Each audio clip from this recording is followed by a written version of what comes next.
Students, welcome to my channel maths class 10 with तुजैन। आज हम चैप्टर नंबर 4 की एक्सरसाइज 4.3 के क्वेश्चन नंबर 5 को डिस्कस करने जा रहे हैं। In a class test the sum of Shefali's marks in maths and English is 30। हमें कहा गया है कि शेफाली के मार्क्स मैथ्स में और इंग्लिश में उन दोनों को ऐड किया जाए तो 30 आता है। Okay, had she got 2 marks more in maths and 3 marks less in English, the product of their marks would have been 210.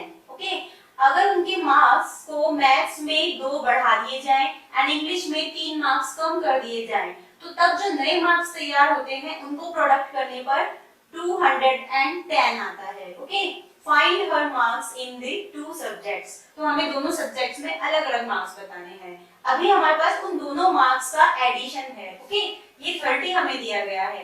तो अगर हम एक सब्जेक्ट के मार्क्स को एक वेरिएबल से मान लेते हैं x। Okay, let marks in maths equals to x, then marks in English कितना हो जाएगा? दोनों का सम 30 है, तो अगर 30 में से x माइनस कर दिए जाएं तो बचे हुए जितने मार्क्स हैं वो इंग्लिश के मार्क्स हुए। तो इस तरह से हमने x वेरिएबल को लेते हुए दोनों ही मार्क्स को ले लिया है। ओके, यहाँ कोई नया वेरिएबल हमने यूज नहीं किया। ओके, तो इससे हमारी जो इक्वेशन बनेगी वो भी सिंगल वेरिएबल में बनेगी। Okay, now according to the question में कहा गया है if marks in maths equals to, अगर इसके मार्क्स को 2 मार्क्स ज्यादा कर दिए जाएं, यानी कि x में 2 मार्क्स और दे दिए गए। Okay, and marks in English equals to, जो पहले थे 30 माइनस x, उसमें से 3 मार्क्स और माइनस कर दिए गए। इस तरह से तो पहले से हमारे पास जितने मार्क्स हैं उसमें से 3 और माइनस कर दिए गए, तो फाइनली बचे 27 माइनस x। ये हमारे पास अकॉर्डिंग टू द क्वेश्चन में जो कंडीशन दी गई है वो ये नई एक कंडीशन दी गई है कि अगर इसके मार्क्स में इस तरह से चेंजेस कर दिया जाए, तो अब जो नए मार्क्स तैयार हुए हैं इन दोनों की प्रोडक्ट करने पर, then the product of marks equals to 210। ये हमसे कहा गया है। तो यहाँ पर कितना हो जाएगा? x plus 2 and 27 minus x equals to 210। अब हम इन दोनों को प्रोडक्ट करेंगे तो हमें एक इक्वेशन मिलेगी, quadratic equation. So 27x plus 2 7s are 14, 2 2s are 4 and this is 5 minus x square minus 2x equals to 210।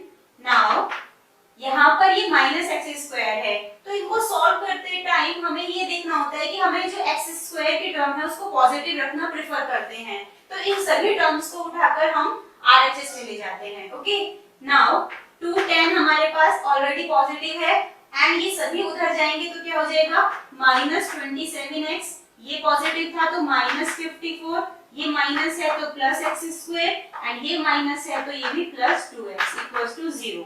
That means हमने कुछ भी नहीं किया है, इन सभी टर्म्स को उधर लेकर गए, उनके साइन चेंज हो जाएंगे एंड एक साइड को हमने 0 बना दिया। ओके, अब हम इसको सॉल्व कर लेते हैं। सबसे पहले x स्क्वायर की टर्म लिख लेते हैं, उसके बाद x की टर्म्स लिख लेते हैं। तो 27 में से 2 माइनस होंगे तो 25x एंड 210 में से 54 माइनस करेंगे तो ये आएगा 156, तो पॉजिटिव रहेगा, सो इक्वल्स टू 0। इस तरह से ये हमें एक क्वाड्रेटिक इक्वेशन मिली। अब हम इसको सॉल्व करने के लिए कोई भी मेथड यूज कर सकते हैं, फैक्टराइजेशन मेथड या क्वाड्रेटिक इक्वेशन, जो क्वाड्रेटिक फॉर्मूला है वो भी हम यूज कर सकते हैं। तो क्वाड्रेटिक फॉर्मूला यूज करना मुझे सबसे ज्यादा इजी लगता है, इसलिए हम यहाँ पर वही यूज कर लेते हैं। Okay, so by quadratic formula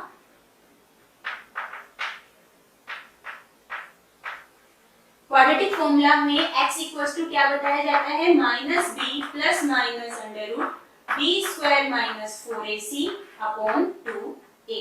तो यहाँ पर हम डायरेक्टली कंपैरिजन करके इनकी वैल्यूज रख लेते हैं। So x equals to minus b है माइनस 25, b की वैल्यू माइनस 25 एंड एक माइनस फॉर्मूले में दिया गया है। ओके, and plus minus under root b square, that means minus 25 का स्क्वायर -4 इंटू ए की वैल्यू 1 है, सी की वैल्यू 156 है, अपॉन 2 इंटू 1। ओके, सो यहाँ पर ये माइनस माइनस से पॉजिटिव 25 बना, प्लस माइनस अंडर रूट 25 का स्क्वायर करने से 625 आता है, एंड इन दोनों की मल्टीप्लाई से आएगा 624 upon 2। So 25 plus minus under root 1 upon 2, तो 1 अंडर रूट से बाहर आएगा तो 1 ही रहेगा। सो आगे हम इसको सॉल्व कर लेते हैं। Now x equals to 25 plus minus 1 upon 2। Now plus minus से हमें दो आंसर्स मिलेंगे, दो फैक्टर्स मिलेंगे। So x equals to 25 plus 1 upon 2 and 25 minus 1 upon 2। So x equals to 25 plus 1 से 26 अपॉन 2 एंड 25 माइनस 1 से 24 upon 2। So x equals to 13 and 12। Okay, तो यहाँ पर ये हमें दो आंसर्स मिले हैं। दैट मींस x की दो वैल्यूज मिली है। इसका मतलब हम मैथ्स में दो मार्क्स मान सकते हैं। अगर मैथ्स के मार्क्स को माना जाए, if maths marks of maths equals to 13, then marks of English कितने हो जाएंगे? ये 30 माइनस 13, इससे कितना मिलेगा? 17। ओके, तो ये हमारे पास दो मार्क्स आए हैं इस तरह से। लेकिन अगर मार्क्स ऑफ मैथ्स कितने माने जाए? 12, क्योंकि यहाँ पर दोनों ही आंसर्स हम कंसीडर कर रहे हैं। अगर मैथ्स के मार्क्स 12 माने जाते हैं, then marks of English equals to 30 minus 12, that means 18। तो ये दो पेयर्स हमें मिले हैं, 13 17 या फिर 12 एंड 18। तो इस तरह से दोनों ही पेयर्स को हम यहाँ पर कंसीडर करेंगे एंड इस तरह से हमने आंसर्स दे दिए। अगर आपको इस क्वेश्चन में कोई डाउट है तो आप हमसे कमेंट्स के थ्रू पूछ सकते हैं। Thanks for watching the video and watch your next video. Thank you.